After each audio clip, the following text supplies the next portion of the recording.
Hey, yo Samagon. Seperti biasa, bagaimana kabar kalian di minggu ini? Dimanapun kalian berada, tetap semangat beraktivitas ya nakama. Dan yang paling terpenting, jaga kesehatan kalian, oke? Manga One Piece kembali hadir pada minggu ini. Di berbagai forum pun sudah mengungkap isi bocoran manga One Piece chapter 1073 yang baru saja rilis. Nah, sebelumnya, terima kasih kepada Redon dan juga Warsgen Forum yang sudah membocorkan beberapa informasi ini. Meskipun beberapa bocorannya masih disembunyikan oleh leaker, kita juga nanti akan sedikit membahas mengenai apa saja petunjuk yang sudah leaker ini berikan yang menyangkut isi dari chapter ini. Flashback sebentar isi di chapter lalu yang dimana salah satu agen resmi dari pemerintahan dunia yakni CP0 Stasi diketahui adalah hasil kloningan dari ilmuwan Meds. Itu pun diikuti dengan terungkapnya kemampuan dari buah iblis Kuma yang bisa merubah bentuk nyata dari keinginan, kenangan maupun pikiran dari seseorang. Jadi sebelum kita masuk ke dalam videonya, seperti biasa, jangan lupa subscribe, like, dan share untuk bentuk support kalian atas channel ini ke depannya. Jika sudah, terima kasih banyak dan bersiaplah nakama. Tarik jangkar dan mari kita berlayar.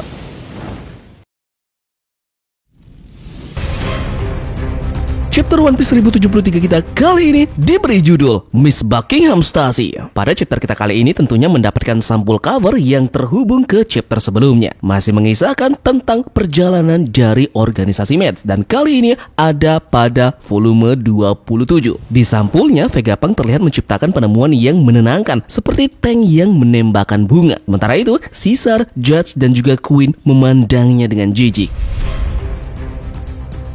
Chapter dimulai dengan kejadian terakhir, Lucy menyerang Stasi. Namun ternyata dia meleset karena sebuah ilusi. Stasi menggunakan variasi teknik yang bernama Kami-e atau paper art. Ini juga bisa disebut remiring body. Nah, sementara itu dia pun mengalihkan perhatian Lucy dengan ilusinya ini. Stasi menggunakan lipstick dengan batu laut di dalamnya untuk melemahkan Lucy. Setelah kejadian itu, kemudian Stasi menggigit Lucy dan dia pun akhirnya tertidur. Kita juga menemukan bahwa orang misterius yang berbicara dengan Vegapunk adalah Stasi. Vegapunk tidak berniat menjadikannya anggota dari CP0. Stasi tidak dapat menggunakan perintah Lucy untuk menghentikan Seraphim karena tentunya dia berada di level yang sama dengan Lucy dalam hierarki otoritas Seraphim. Kita berlanjut ke satelit Vegapunk dan kawan-kawannya. Lilith dan Edison terlihat keluar dari laboratorium. S-Hawk tiba-tiba menyerang Lilith sebelum dia bisa memberi perintah untuk berhenti. Namun, Zoro menghentikannya. Zoro pun terlihat bertarung melawan S-Hawk selama beberapa panel. S-Hawk terkejut saat menghadapi kekuatan milik Roronoa Zoro. S-Hawk pun juga menyerang Edison saat dia memberi perintah untuk berhenti. Namun, tiba-tiba saja Sanji berhasil menyelamatkan Edison. Kemudian Edison ini pun berhasil juga memberi perintah dan semua Seraphim akhirnya berhenti. Balik lagi ke Luffy dan kawan-kawannya. Luffy dan Chopper berlarian di sekitar laboratorium mencoba mencari Bonnie dan juga Vegapunk yang asli. Sementara itu, kita beralih ke luar pulau dan kita sekarang berada di Pulau Sphinx. Terungkap bahwa Merin datang ke Pulau Sphinx itu pada saat Marco menuju ke Wano Kuni. Namun, Weevil tiba dan melindungi desa tersebut. Weevil akhirnya ditangkap oleh Admiral Rokyugyo. Nah, untuk saat ini, posisi Marco sekarang bersama dengan Miss Bagin. Dia meminta Marco untuk membawa kembali putranya dan memberikan warisan Shirohige kepadanya. Marco berkata, "Aku berterima kasih padamu karena telah menyelamatkan desa." Tetapi, Miss Bagin memotongnya. "Kau meragukan garis keturunan anakku. Kalau begitu, tanyakan saja kepada Vegapunk."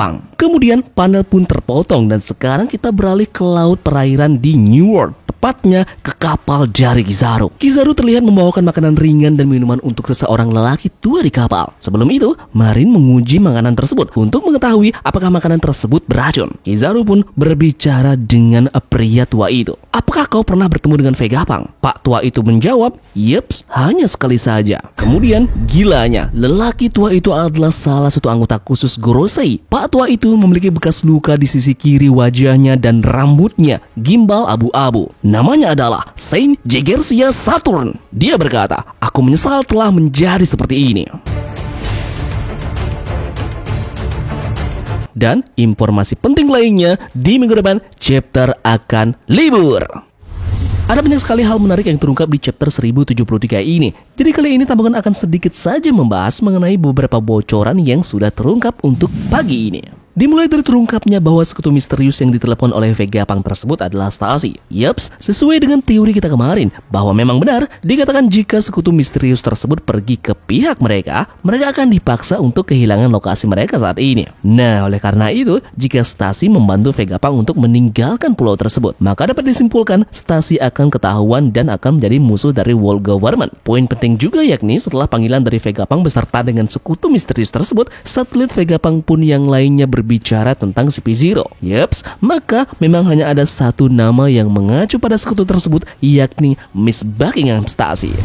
Kemudian kita akan melihat hal yang menarik dari pertempuran antara Zoro melawan S-Hawk. Disinilah kekuatan dari Zoro benar-benar akan diuji. Dia bertarung dengan cloningan yang dimiliki oleh pendekar pedang nomor 1 di dunia, yaitu Draco Mihawk. Kemenangan mutlak memang harus Zoro dapatkan setelah melawan satu Seraphim ini jika memang benar-benar ia ingin mencapai cita-citanya menggeser Mihawk dari posisi tersebut. Terakhir, hal yang tidak terduga pun terjadi. Salah satu dari Gorosei turun tangan langsung untuk datang ke Pulau Egghead bersama dengan Kizaru. Entah kenapa Tamagon langsung berpikiran liar melihat nama dari salah satu Gorosei ini. Yeps, namanya berisikan salah satu planet yaitu Saturnus. Mungkinkah para Gorosei yang lainnya juga memiliki hal yang serupa? Dan jika itu benar, maka kita akan dikagetkan dengan salah satu senjata kuno yang tersisa, yakni Uranus adalah nama dari salah satu bagian dari anggota Gorosei yang lainnya. Nah, bagaimana menurut kalian dengan hal ini? Dan apa yang akan terjadi selanjutnya di Pulau Egghead selepas salah satu Gorosei menginjakan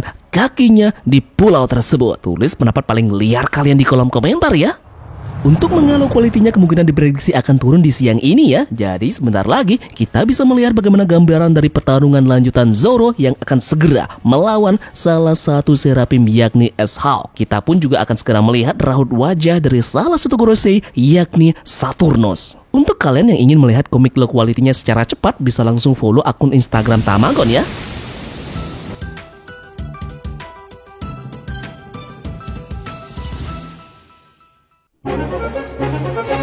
Nah, seperti biasa, jika kita membahas tentang spoiler terbaru One Piece, kali ini Tamagon juga sudah siapkan beberapa informasi unik dan juga menarik terkait berita One Piece yang sudah beredar seminggu belakangan ini. Selain itu, Tamagon juga merangkum fakta-fakta dalam One Piece yang mungkin belum kalian ketahui dalam video kita kali ini. Informasi pertama datang dari pengisi suara Luffy, yaitu Mayumi Tanaka. Setelah berusia 68 tahun, dia menyebutkan bahwa dia percaya bisa terus mengisi suara Luffy hingga 10 tahun lagi jika diperlukan. Mudah-mudahan saja ya nenek Mayumi ini panjang umur dan sehat selalu untuk bisa menemani kita setiap minggunya menonton anime One Piece melalui suara Monkey D. Luffy yang sangat amat khas. Tidak pas saja rasanya jika suara dari Luffy ini tiba-tiba berubah. Jadi tetap doakan saja semua seiyu yang dimiliki oleh One Piece panjang umur dan sehat selalu, sehingga bisa menemani kita untuk mewujudkan keinginan Luffy dan juga kawan-kawannya untuk mengarungi dunia baru dan menjadi raja bajak laut berikutnya. Anime One Piece di minggu ini sudah memperlihatkan bagaimana tampilan dari salah satu pendekar pedang di Wano Kuni yakni Shimotsuki Ushimaru.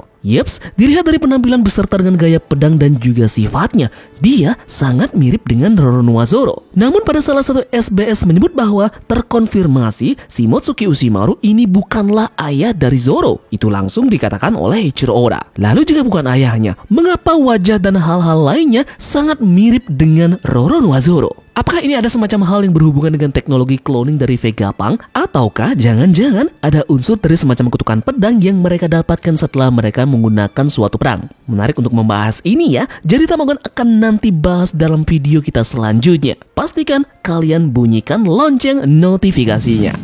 Chapter kemarin kita melihat bahwa Bonnie terus mengejar Vegapunk untuk menemukan jawaban atas alasan mengapa Vegapunk begitu tega untuk memodifikasi ayahnya. Dia terus mengejar Vegapunk dan berupaya untuk segera membunuhnya karena hal tersebut. Kejadian ini membuat Vegapunk berupaya untuk berlari menjauhi Jewelry Bonnie, namun dia terus saja dikejar oleh Bonnie. Yeps, uniknya adalah pada saat pengejaran tersebut, Bonnie menggunakan sebuah senjata seperti pipa yang sering sekali Sabo gunakan. Ini sedikit membuat Tamagon penasaran, mungkinkah Oda memberikan kita beberapa foreshadow mengenai masa kecil dari Bonnie di sini. Mungkinkah Kuma melatih Sabo di masa kecilnya? Atau mungkin juga Bonnie tumbuh bersama Sabo dan juga Koala sebagai saudara revolusioner? Mudah-mudahan saja nanti kita mendapatkan sedikit flashback mengenai masa kecil dari Bonnie ini ya. Dari mana dia berasal, dari mana dia tumbuh, beserta bagaimana keadaan waktu dia masih kecil. Siapa kru topi jerami selanjutnya? Hal ini masih saja menarik untuk diperdebatkan dan juga beberapa forum luar terus mengangkat hal ini mengingat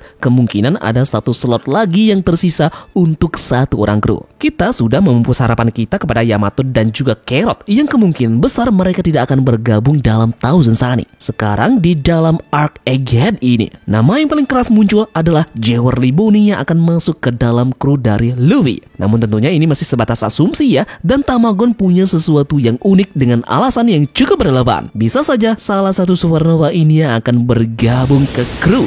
Masih ingatkah kalian dengan teori lama yang menyebut bahwa kru dari Luffy dengan buah iblis kesemuanya ada bertemakan dengan konsep angka di dalamnya? Luffy dengan Gomu yang berarti 5 dan juga 6. Chopper dengan Hito yang berarti 1 dan juga 10. Sedangkan Robin dengan Hana yang berarti 8 dan juga 7. Brook dengan Yomi yang berarti 4 dan juga 3. Berarti ada slot kosong dengan konsep angka 2 dan juga 9. Harus ada seseorang dengan buah iblis yang termasuk ke dalam angka 2 dan juga 9 tersebut yang kemungkinan besar akan masuk ke dalam kru untuk bergabung. Nah, kebanyakan teori mengangkat bahwa buah iblis Kuma yakni Nikyu mewakili angka 2 dan juga 9. Namun Kuma adalah budak dari Tenryubito dan juga anggota tentara revolusioner. Jadi, ini tentunya belum masuk akal. Namun, sekarang dengan adanya Jewelry Bonnie di arc Egghead, mungkinkah dia yang akan mendapatkan kemampuan spesial milik Kuma ini dan menurunkannya langsung kepada anaknya? Tamagon sempat berteori mengenai Jewelry Bonnie merupakan salah satu kloningan yang dibuat oleh Vegapunk dan juga Kuma. Jadi, akankah Bonnie menjadi nakama dan Kuma menurunkan kekuatannya kepada anaknya